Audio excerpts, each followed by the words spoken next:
ఇది ఏమైందంటే మొద్దు నిద్రపోతుంది ప్రభుత్వం, కుంభకర్ణుడిలాగా నిద్రపోతూ ఉంది. ముళ్ళుగట్టబట్టి పొడిస్తే తప్ప ఈ ప్రభుత్వం నిద్రలేస్తలేదు.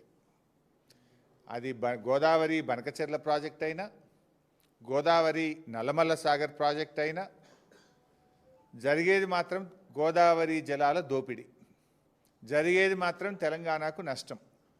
ప్రాజెక్టు పేరు మారింది తప్ప ఆంధ్రప్రదేశ్ జలదోపిడిని మాత్రం ఆపలేదు. ఈ జలద్రోహం విషయంలో కత్తి బాబు గారిది, పొడిచేది రేవంత్ రెడ్డి. ఎందుకంటే కేసీఆర్ గారు చెప్పేటోళ్ళు కత్తి ఆంధ్రోళ్ళది, పొడిచేటోడు మనోడే ఉన్నాడు అన్నట్టు, ఇవాళ ఈ గోదావరి జలద్రోహం విషయంలో కత్తి బాబు గారిది, పొడిచేటోడు రేవంత్ రెడ్డి గారు. ఇప్పుడు సమైక్య రాష్ట్రంలో ఆనాడు కృష్ణా నదీ జలాల్లో తెలంగాణకు తీరని ద్రోహం చేసింది కాంగ్రెస్. ఈరోజు గోదావరి జలాల్లో కూడా తీరని ద్రోహం చేస్తున్నది నేటి కాంగ్రెస్. ఇది మరో చారిత్రక ద్రోహం.